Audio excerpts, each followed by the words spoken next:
we're talking about pleasant surprises in the NBA this year, no other team has embodied the phrase more than the Detroit Pistons. The Pistons were perhaps the most heartwarming story of last season, improving by 30 wins from the year prior, and giving the Knicks a really hard-fought first-round series. Despite their nice season, and a young core that is only improving with every game, pretty much nobody around the league thought that Detroit would be in the top 4 of the Eastern Conference in this season. The Pistons have come out this season proving the doubters wrong and then some, as they currently have the best record in the East at 22-6, having taken yet another step forward. Detroit has improved mightily on both offense and defense, but their defense really stands out when you look at where they sit in the league. The Pistons are 5th in the NBA in points allowed per game, up from 14th last year, and when you look at the advanced stats, the Pistons' defense looks even better, as they are second among NBA defenses in points per possession and effective field goal percentage, with the third highest turnover percentage in the league to go along with it. Their roster is more defensively focused this year, with less guys purely on the court for shooting, and more players who are going to go out there and give it their all defensively. It hasn't just been about effort though, as they have Ausar Thompson, who is one of the best defenders in the league and is able to guard multiple positions. Isaiah Stewart is an elite rim protector and perhaps the best backup center in the league. And Ron Holland is a great defensive wing off the bench who would start on quite a few teams. But what really helps the Pistons is that their two best players in Cade Cunningham and Jalen Duren are good defenders, and Duren especially has taken big strides this year. Their effort on the less glamorous end of the court has really built up Detroit's defensive culture and is one of the main reasons for their success. The Pistons' offense has been equally as improved, as they jumped up to 9th in points per game this year after being 16th last year. Cade Cunningham has once again done a nice job shouldering the load on offense and has done well to limit his turnovers, as he's averaging nearly 1 less per game despite averaging more assists. Isaiah Stewart, Ausar Thompson, and Ron Holland have all made improvements on that end as well. They've even found a solid backup point guard in Dennis Jenkins, who ran the offense well when Cunningham was hurt. But the rise of Jalen Duren's offensive game has been the biggest reason for Detroit's overall improvement on that side of the ball. Duren is averaging 6 more points per game this season and is now one of the favorites to win the Most Improved Player award.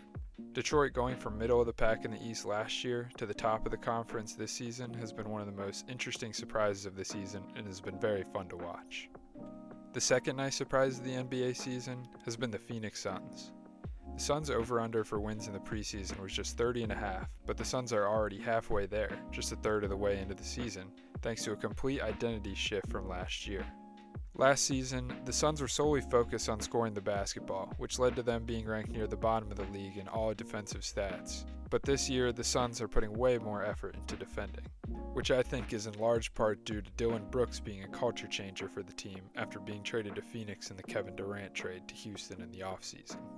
The Suns are feisty on defense, turning over teams at the second highest rate in the NBA this year, a complete turnaround from last year, when they had the third lowest forced turnover rate in the league. This has led the Suns' defense to go from 23rd in the league in opponents' points per game, all the way up to 8th this year.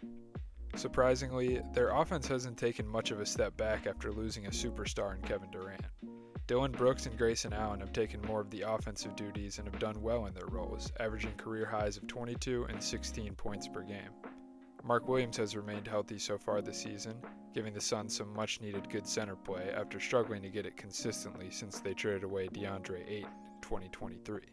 Perhaps the most surprising part of the Suns season, however, has been the play of Colin Gillespie.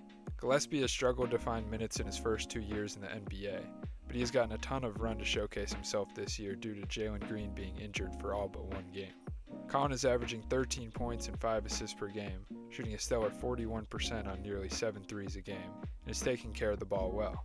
Coach Jordan Knott has done a tremendous job this year making the Suns more than the sum of their parts, and has them on pace to outperform their preseason prediction by 15 wins. The third team that's been a nice surprise this year has been the Boston Celtics. The general thought around the Celtics coming into the year was that it would be a gap year, and that they'd be fringe playoff contenders or possibly wind up tanking for a good pick in a great-looking draft. However, the Celtics have come out and looked like a bona fide playoff team to start the season, currently in third place in the Eastern Conference.